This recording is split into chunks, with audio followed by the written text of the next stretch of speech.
下一招你咪可以挑開我係咪啊？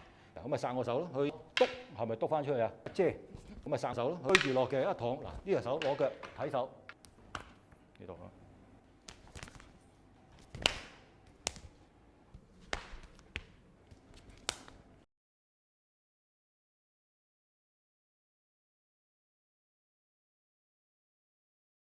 師傅啊，成日聽棍無兩響，拳無三下法。咁啊，如果拳無三下法意思係咪即係打拳即係唔使打咁多下，最多打3下已經夠咧？定係點㗎？南方好多時候咧都有呢句術語，其實要睇點解要咁講啊？即係其實好多時因為南方拳咧係短橋相接，即係話喺個好短距離，咁你能唔能夠發到3下手？好啦，咁我哋又睇翻，如果你發手打3下嘅時候。嗱呢個就喺呢度，就我就入手嘅機會。好啦，再嚟嗱，咁啊呢度係咪兩拳啊？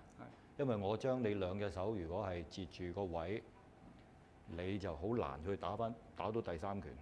其實好難去打到第三拳啫。係咪代表你冇機會打第三拳咧？當然唔係啦。係咪？如果我冇反應嘅，或者唔識去應接嘅時候，你打好多拳都得嘅。咁但係當對方如果係識得點樣去應接你咧，你因住第3下就可能會俾人絕手，即係好似玩遊戲咁樣。到底係幾多次機會咧？咁因為你有兩隻手啊嘛，我隻手伸出去嘅時候，好啦，咁你譬如好簡單，你一手係咪啊？咁你如果呢隻手要再打我，其實過咗嚟，咁你可以再抽手或者再打我啲，用呢隻打我都得嘅，係咪？你有兩隻手，我有兩隻手，係咪？好啦，咁樣。咁你一抽手走嘅，我咪呢隻手打你咯。其實我就唔係睇你隻手抽手走嘅，我係感覺你隻手唔喺度嘅啫，明唔明啊？即係你隻手打我感覺你隻手唔喺度嘅啫，但唔代表你冇機會出啊。只不過要留意，同時間咧就係你第3下會俾人攞到個位啊。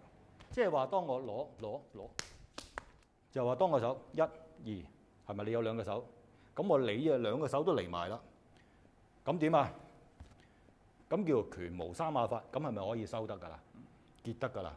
咁但係如果你有翻兩道功夫啦，你諗下啦，我咁樣打你3下，你係咪真係咁簡單俾我可以打3下就完咧？咁就係強中自有強中手喎。繼續。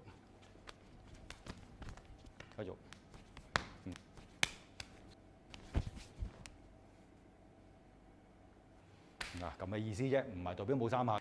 啊，千祈唔好諗住3下就係一個完咗咯喎。如果你個人諗住係3下就完嘅，咁跟住你就點啊？會唔會有好多嘢出乎意料之外而進退失據咧？啊，因為你冇準備啊嘛。功夫就係要學睇通個變化過程。啊，咁所以咧就係千祈唔好俾嗰個字眼上搞錯。啊，你要完全控制到先至係完結。咁啊，棍無兩響啦。咧攞支棍，譬如你攻我一抽嗱，係咪啊？跟住如果你上殺，咁呢度攞落嚟，咁你支棍係點啊？我第一下你埋，我一燒完你之後，咁我第2下其實我打你個人，咁你係咪挑開我啊？咁兩響其實我第2下就我打你個人，所以就唔係去揾你支棍去冚，所以咧棍無兩響，響第2下就要叫你支棍攻啦，即係你攻上嚟嘅時候，嗱攻啦，嗱跟住你係咪挑開我可以入手啊？咁所以你入手嘅時候，我都要小心你第2下就落手啦。咁我一殺落嚟，係咪連殺棍殺手咁落啊？咁我哋而家打咗幾多下？知唔知2下？啊，咁所以棍無兩響嘅意思係咪真係可以做到2下就搞掂你嘅對手咧？其實就要睇對手啦。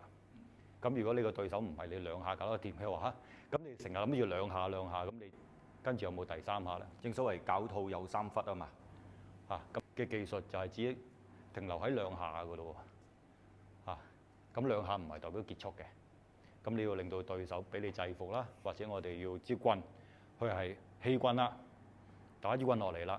咁如果你係用棍重嘅位置，咁啊都好危險嘅。咁你要小心有啲位，因為如果我哋而家拉住藤棍啫，咁如果拉住啲坤墊咧，嗰啲棍就可以打爆骨嘅。咁嗰啲就要小心啦嚇。咁啊，即係講翻一樣嘢嘅啫，2響唔一定係2下，啊，響兩下就完㗎啦。咁啊唔係代表個回合係完嘅，即係話咧棍無兩響，咁啊拳無三下法呢一個數目字啊，話俾我哋聽嗰係關鍵。即係關鍵係咩咧？你打3下出手嘅時候，你因住第3下就可能會俾人絕手。咁所以呢個係關鍵。但係咪代表你一定俾人絕咗後路咧？打唔到第3下咧？咁又唔係嘅。啊，棍亦都係同樣道理啦。即係話你第2下其實要係追手打，或者係追對方嘅身體去打。咁所以就無兩響。咁係咪？但係對方就已經因為咁樣俾你擊到咧？咁亦都未必嘅。咁要睇對手啦。如果對手係強嘅話咧，咁有得周旋。咁咧周旋嘅就要睇功夫啦。啊，個意思就咁嘅。李師傅啊，係即係關鍵數字真係好緊要啊！正如啲人成日講咧，重要嘅嘢要講3次。咁啊，不論3又好，2又好，其實咧有時啲口訣裏邊講到一啲數字，其實都想話俾你知一個關鍵嘅位置。雖然唔好執着於2下、3下或者2次、3次，最緊要就係你理唔理解到個口訣嗰個數字俾你嗰個嘅重要嘅提示。係冇錯冇錯，係啊。